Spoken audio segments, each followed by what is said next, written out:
In February 2001, a group of software developers came together and defined a manifesto for encouraging better ways of developing software, and then based on that manifesto formulated a collection of principles which defines the criteria for agile software development processes.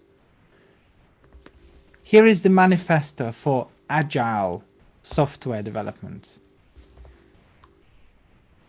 They say that they're uncovering better ways of developing software by doing it and helping others to do it. Through this work, we have come to value, first, individuals and interactions over processes and tools. Second, working software over comprehensive documentation. The third, customer collaboration over contract negotiation. And the fourth, responding to change over following a plan. These principles were accepted and developed further in other areas of life and business management, and now they are a norm for many companies around the world. When I read these principles for the first time, I was ambivalent about them. On the one hand, I get the importance of thinking about people and relationship first, and perhaps it is better to prefer it over formal processes.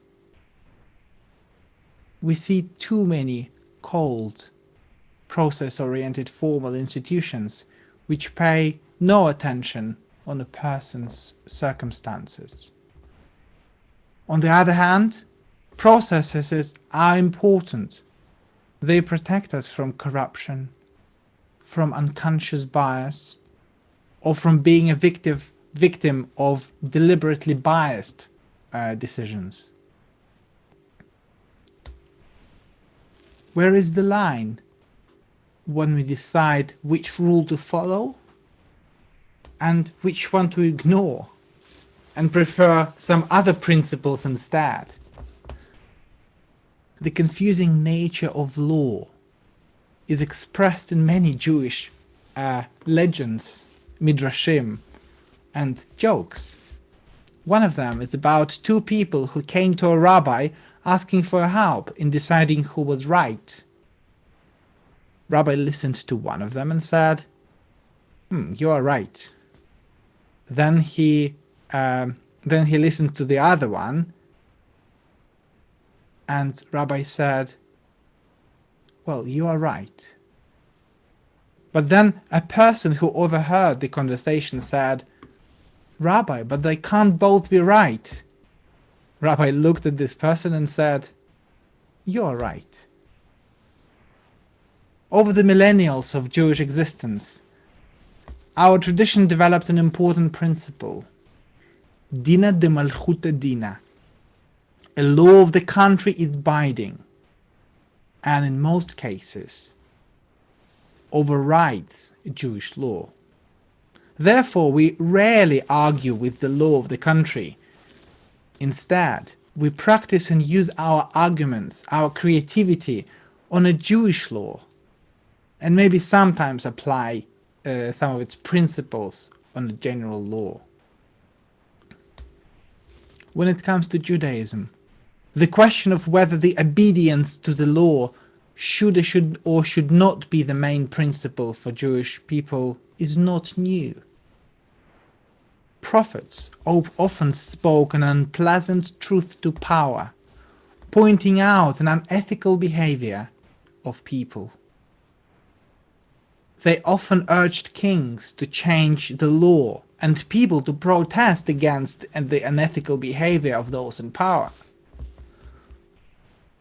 Sadducees represented a temple institutional truth, where Pharisees argued for a change and discontinuation of the formal and often corrupted temple organizational life.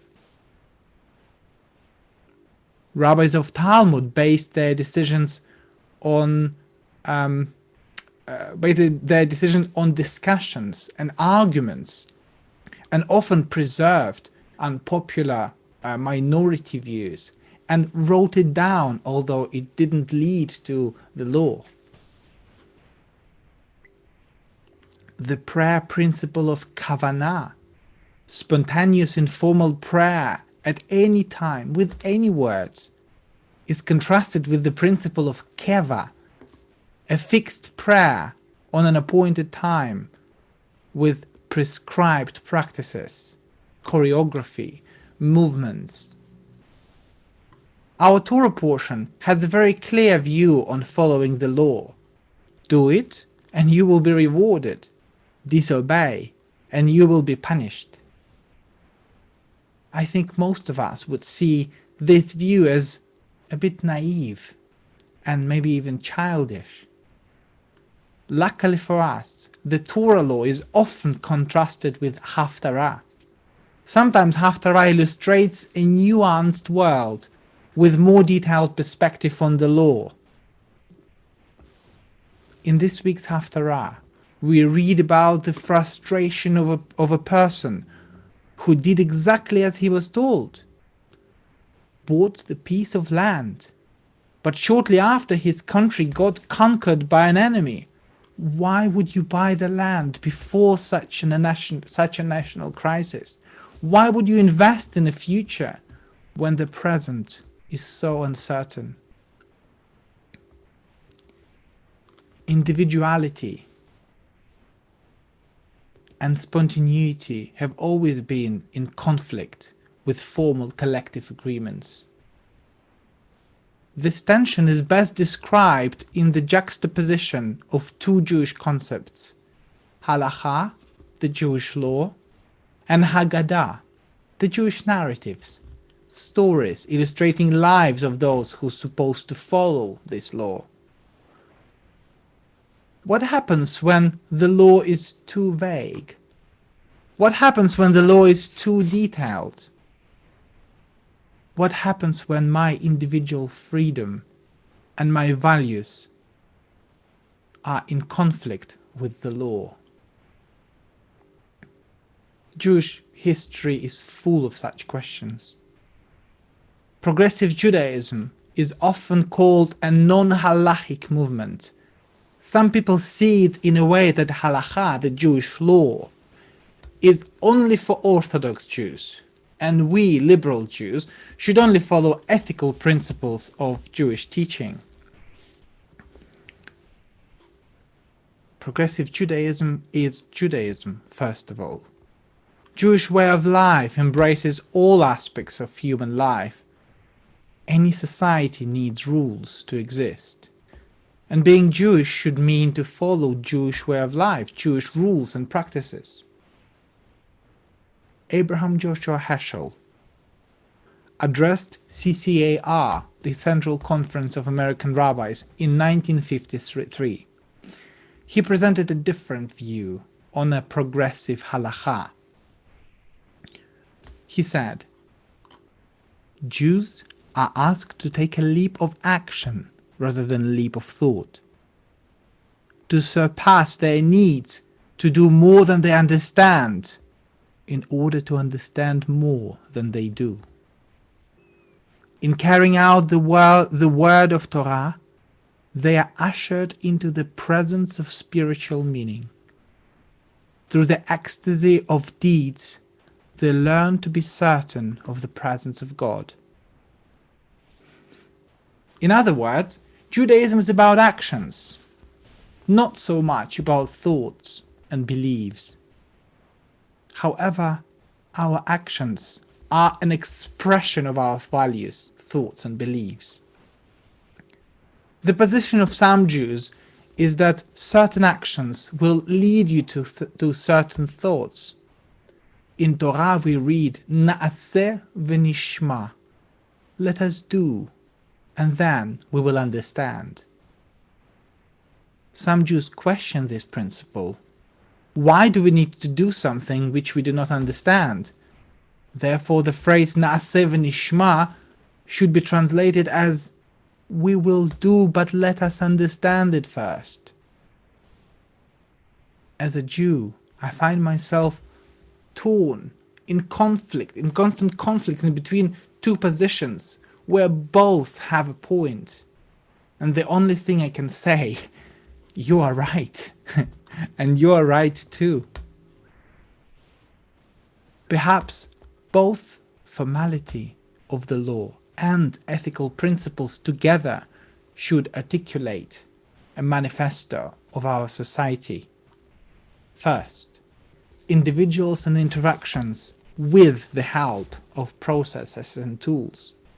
Second, working results with the help of clear systems. 3. People's collaboration with the help of formal procedures. And 4. Responding to change with the help of a clear plan.